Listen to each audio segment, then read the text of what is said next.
아니, 난방비가 왜 이렇게 많이 나왔어? 난방비는 겨울이 오기 전부터 마음을 무겁게 만듭니다. 몸은 아직 춥지 않은데 고지서 생각만으로 벌써 움츠러들죠. 보일러는 예전처럼 쓰고 있는데 요금은 매년 오르는 것 같습니다. 이상하다 싶지만 누구나 그러려니 하고 넘어갑니다.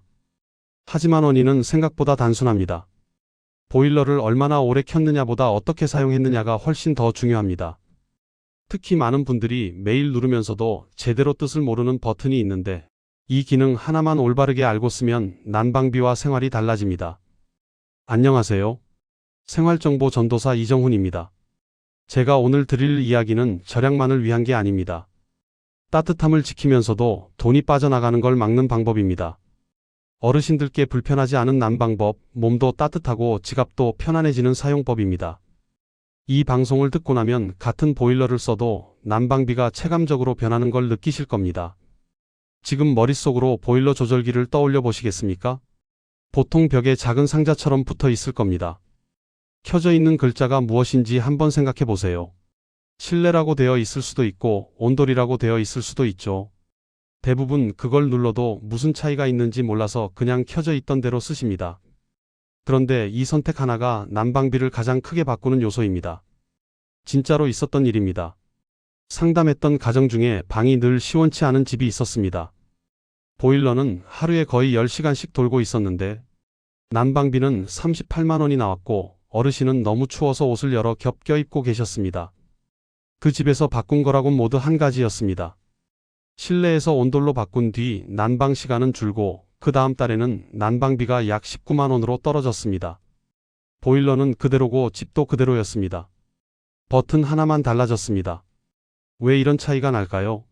실내 모드는 조절기 주변 공기만 보고 작동합니다. 문제는 조절기가 어디 있느냐는 겁니다. 창문 근처라면 찬바람을 막고 햇볕이 드는 벽이라면 따뜻한 공기만 보고 판단합니다. 그렇게 되면 보일러는 방 전체를 알 수 없어요. 방은 이미 따뜻한데 조절기는 춥다고 느끼면 계속 돌아가고 반대로 방 전체는 냉골인데 조절기만 따뜻해지면 금방 멈춰버립니다. 실내 모드는 조절기 위치에 따라 난방비가 크게 바뀌는 겁니다. 그런데 온돌 모드는 다릅니다. 온돌 모드는 바닥 아래를 흐르는 난방수를 기준으로 온도를 유지합니다. 즉 공기가 아니라 바닥을 데우고 바닥이 그 열을 오래 품습니다. 보일러가 조금 쉬어도 방이 쉽게 식지 않는 이유가 바로 이겁니다. 한번 데워진 바닥은 천천히 열을 내보내며 방 전체를 감싸줍니다. 겨울에 저녁 때 보일러를 켰다 껐는데 침대에 앉아 있으면 바닥 열이 서서히 올라오는 느낌 받으신 적 있을 겁니다. 그게 온돌의 힘입니다. 열이 오래 머무르기 때문에 같은 시간을 난방해도 더 오래 따뜻합니다.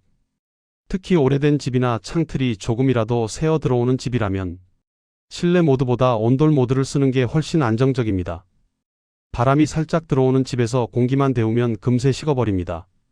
하지만 바닥에서부터 서서히 온기가 올라오면 열이 바닥에 잡혀 있기 때문에 차가운 공기가 들어와도 쉽게 온도가 떨어지지 않습니다.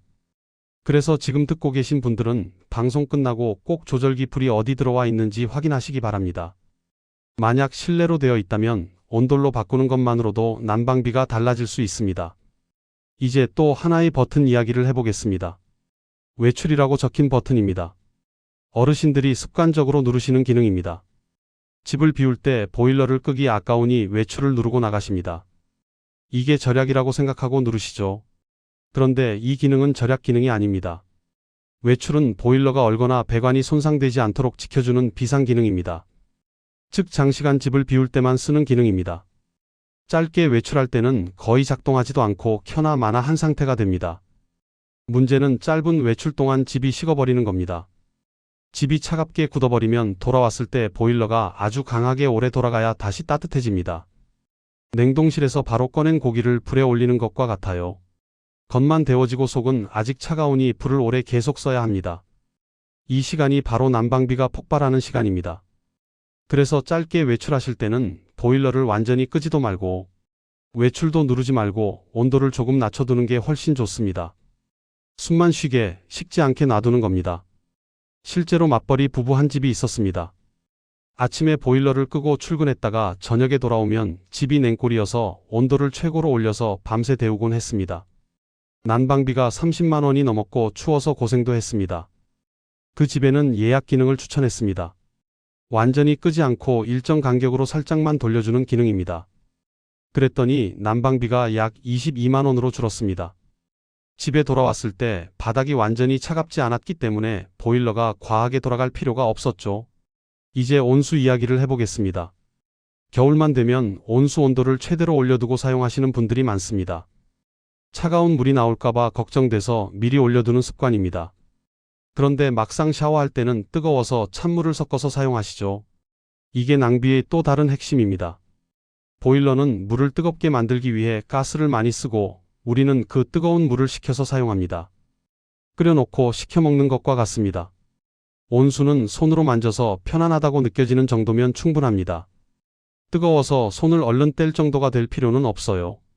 어르신들은 피부가 건조해지고 예민해지기 쉽기 때문에 너무 뜨거운 물은 오히려 피부 건강에 좋지 않습니다. 미지근하게 사용하는 게 피부에도 난방비에도 좋습니다. 난방비를 아끼려면 보일러만 신경 써서는 안 됩니다. 집이 열을 잡아주지 못하면 보일러가 열심히 일해도 소용없습니다.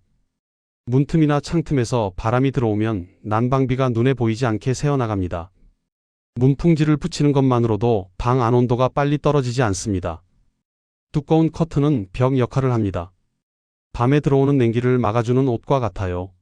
바닥에 러그나 카페트를 깔면 데워진 열기가 공기 중으로 빠져나가지 않고 오랫동안 머무를 수 있게 만들어줍니다. 습도도 마찬가지입니다. 방이 건조하면 실제 온도보다 더 춥게 느껴집니다. 젖은 수건 하나, 실내에서 말리는 빨래, 작은 화분 정도만 있어도 체감 온도가 달라집니다. 가습기가 없어도 충분히 따뜻한 공기에서 편안함을 느낄 수 있습니다. 그리고 무엇보다 중요한 게 건강입니다. 난방을 너무 줄이면 몸이 먼저 식습니다. 어르신들은 근육량이 적고 혈액순환도 더 느려 체온이 쉽게 떨어집니다. 난방을 무조건 줄이는 게 절약이 아닙니다. 몸에 맞는 난방을 하는 게 진짜 절약입니다. 내복은 보일러를 대신합니다. 수면 양말 하나가 1시간의 난방을 줄여줍니다. 옷을 잘 입는 게 곧 난방입니다. 마지막으로 받을 수 있는 지원이 있다는 사실을 알려드리고 싶습니다. 생각보다 많은 가정이 지원 대상이지만 신청하지 않아서 혜택을 놓칩니다. 난방비를 줄이기 위해 몸을 희생하기보다 한 번만 행정복지센터에 문의하셔서 연료비 지원이나 요금 감면을 받을 수 있는지 확인해 보시는 게 좋습니다. 모르는 게 가장 큰 손실이 될 수 있습니다. 또 한 가지 잊지 말아야 할 게 있습니다. 보일러는 따뜻함의 출발점이기도 하지만 안전과도 연결되어 있습니다. 보일러 주변에 인화성 물질을 쌓아두지 않았는지, 배기구가 막혀 있지 않은지, 쾌적한 환기가 이루어지고 있는지 꼭 확인해야 합니다. 따뜻함보다 안전이 우선입니다. 사고는 보이지 않는 곳에서 일어납니다. 오늘 드린 이야기 중 어느 하나만 실천해 보셔도 올겨울 난방비에서 변화가 느껴질 겁니다. 부족함을 감수하는 게 절약이 아니라 알고 쓰는 게 절약입니다. 따뜻함을 포기하지 않는 게 가장 현명한 겨울입니다. 어르신들의 집이 조금 더 따뜻해지고 생활이 조금 더 편안해지기를 바라며 건강과 지갑을 함께 지키는 겨울을 응원합니다. 오늘 말씀드린 내용 조금이나마 도움이 되셨다면 부탁 하나 드리겠습니다. 지금 보고 계신 화면 아래에 있는 좋아요와 구독 버튼을 꼭 눌러주시기 바랍니다. 그 한 번의 손짓이 앞으로 더 알찬 정보를 준비할 수 있는 가장 큰 힘이 됩니다. 혹시 지금 이 영상을 어디에서 보고 계신 지역이 어디신가요? 서울, 경기, 충청, 전라도, 경상도, 제주도, 해외에서도 얼마든지 좋습니다. 지역 이름 하나만 남겨주셔도 짧게 한 줄만 적어주셔도 감사드립니다. 여러분이 남겨주신 따뜻한 발자국을 기억해 두었다가 다음 영상에서 더 반갑게 인사드리겠습니다. 그리고 알림 설정을 함께 해두시면 앞으로 일상에서 바로 도움이 되는 생활 지혜들을 놓치지 않고 편하게 받아보실 수 있습니다. 여러분의 겨울이 그리고 하루하루가 조금 더 따뜻하고 여유로워지길 진심으로 응원합니다. 오늘도 함께 해주셔서 감사합니다. 따뜻하게 지내세요.